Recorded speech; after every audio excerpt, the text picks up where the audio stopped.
அனைத்து தேவேந்திரகுல வேளாளர் பெருமக்கள் அனைவருக்கும் வணக்கம்.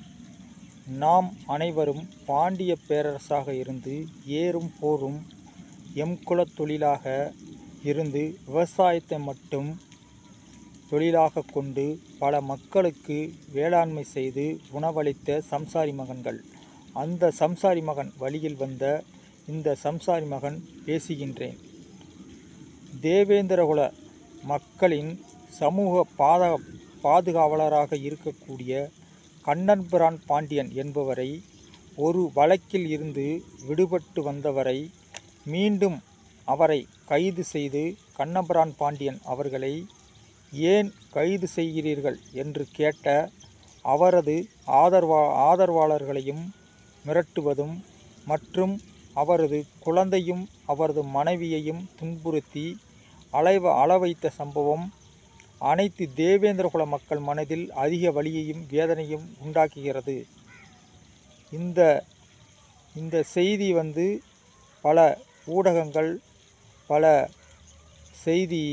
செய்தி பிரிவாக இருக்கக்கூடிய தமிழகத்தில் உள்ள தொலைக்காட்சியாக இருக்கக்கூடிய பாலிமர் தொலைக்காட்சியில் இந்த கண்ணபிரான் பாண்டியனை அதாவது ஒரு ரவுடி மாதிரியே ஒரு கட்டமைக்கிறாங்க. ஏன்னா ஒரு தேவேந்திரகுல வேளாளர் கூட்டமைப்பில் இருக்கிற ஒருவரை இந்த மக்கள் இன்றைக்கி அந்த மக்களுக்கு ஒரு பாதுகாவலர் இருக்கிறத ஏன் அவரை ஒரு ரவுடி மாதிரி காட்டி அவரை இந்த மாதிரி செய்திலாம் வெளியிடுறீங்கன்னு தெரியல. ஏன்னா பொதுவாகவே பொதுவாகவே ஏன் இந்த தேவேந்திரகுல மக்கள் மீது மட்டும் இந்த மாதிரி வன்மம் காவல்துறை மூலமாக ஏவப்படுகிறது என்று தெரியவில்லை.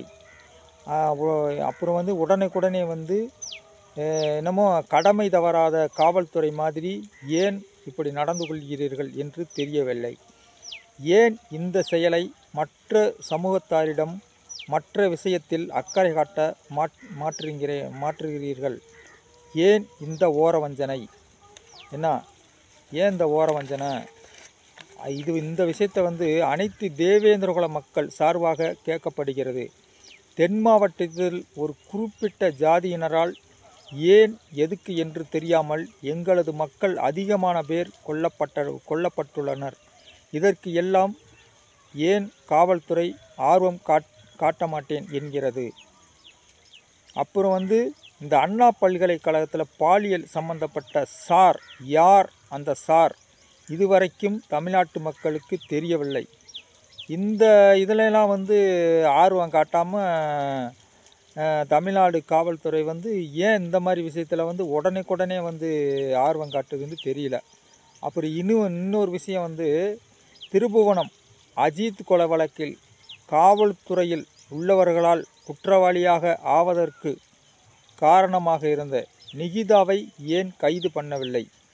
எந்த ஒரு ஆதாரமும் இல்லாமல் ஒரு பெண் சொன்ன புகாரை வைத்து பொய் வழக்கை இரவோடு இரவாக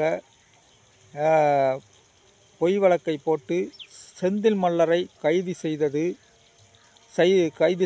ஏன்? அதே ஆப்பநாடு மறவர் சங்கம் ஒருவர் கொல்லுவதற்கு தலைக்கு கோடிக்கணக்கில் என்று பேசியவர்களை பகிரங்கமாக பேசியவர்களை ஏன் கைது செய்யவில்லை? அப்புறம் இந்த தூத்துக்குடி திருநெல்வேலியில் எங்களது படித்த இளைஞர்களை ஏதாவது பிரச்சனையில் சிக்கிக்கொண்டால் அவர்களை ஜாதிய நோக்கத்தோடு பல அதிக தண்டனை பெறக்கூடிய வகையில், அதாவது தேசிய பாதுகாப்பு சட்டம் இந்த மாதிரி ஒரு அதிகமான ஒரு பொய் வழக்குகளை போட்டு அவங்களையெல்லாம் அரசு வேலையில் இடம்பெற விடாமல் வேண்டுமென்றே செய்து இப்பொழுது உள்ள இளைஞர்கள் வாழ்க்கை கேள்விக்குறியாக உள்ளது.